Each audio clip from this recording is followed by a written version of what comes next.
Hello friends. आज हम एक बहुत ही कॉमन टॉपिक जो कि हम आम तौर पे बराबर सुनते रहते हैं उसके बारे में डिस्कस करेंगे। वो है यूलिप। जब भी हम इंश्योरेंस कराने जाते हैं तो ये टर्म हमें बार बार सुनने को मिलता है, ULIP.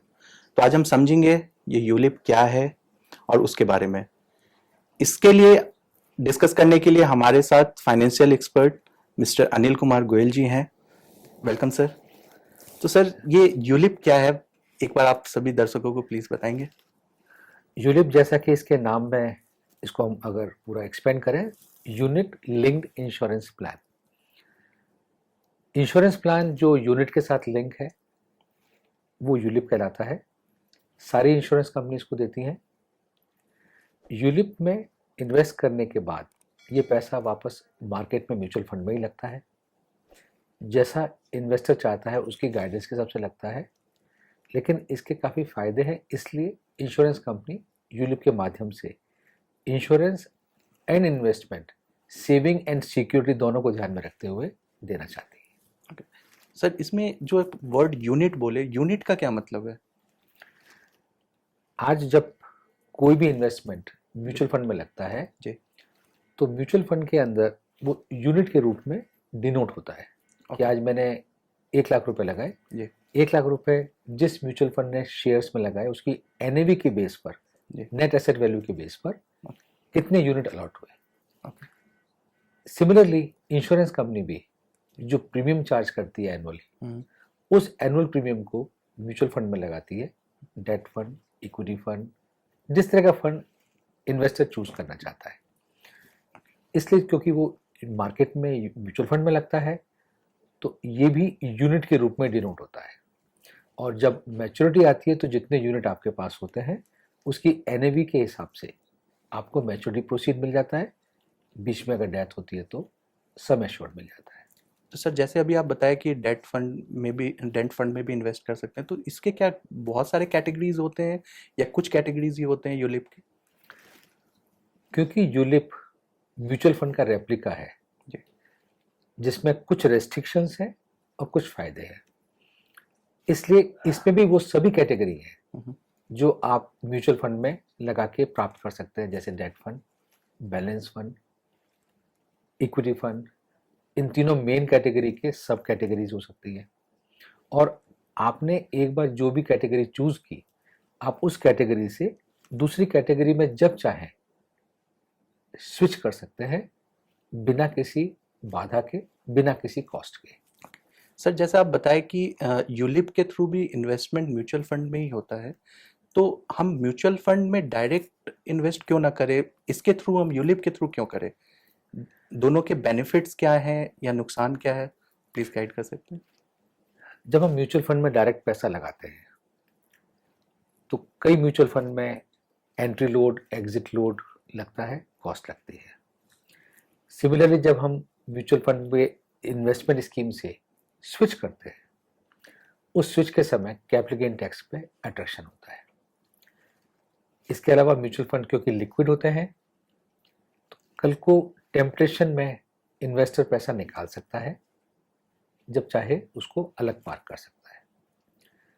Unit linked insurance plan में क्योंकि पैसा कुछ टर्म के लिए फिक्स हो जाता है तो इन्वेस्टर उस टर्म के दौरान में उसको नहीं निकाल सकता।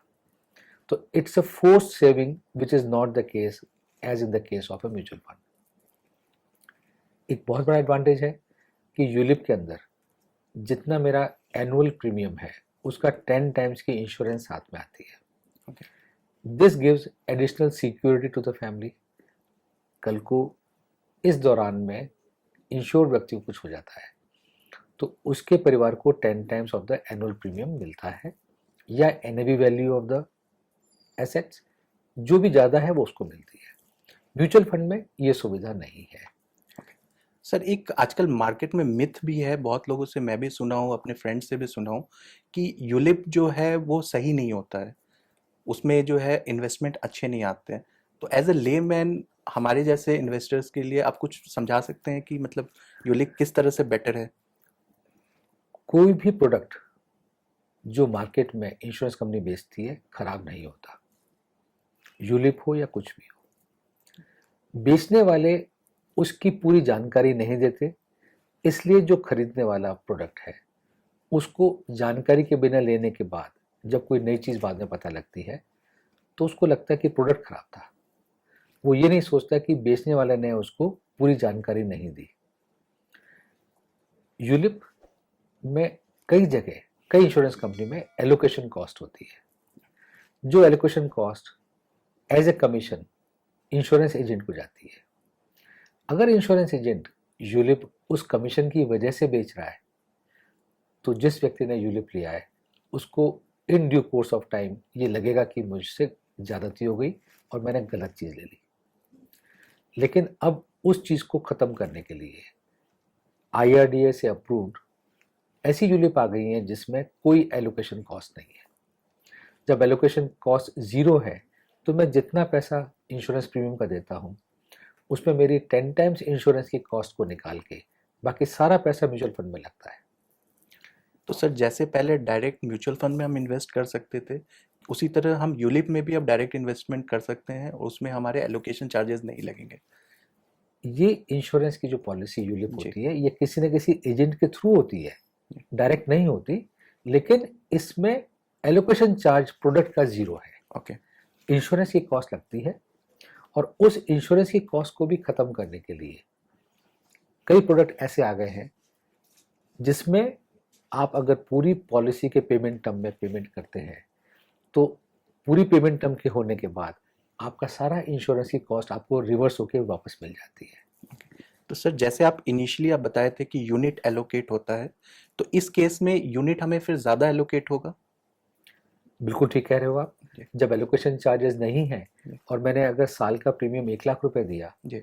जो भी ऑप्शन चूज किया, debt scheme, balance scheme, equity scheme, जी। मुझे पूरे 1 लाख की यूनिट्स मिलेंगी। जी। उसमें से इंश्योरेंस के हिसाब से जी। अगर मेरा 1%, 2%, 3% कोई इंश्योरेंस की मॉर्टलिटी के चार्जेस लगने हैं उतनी मेरी इंश्योरेंस की कवर में चला जाएगा।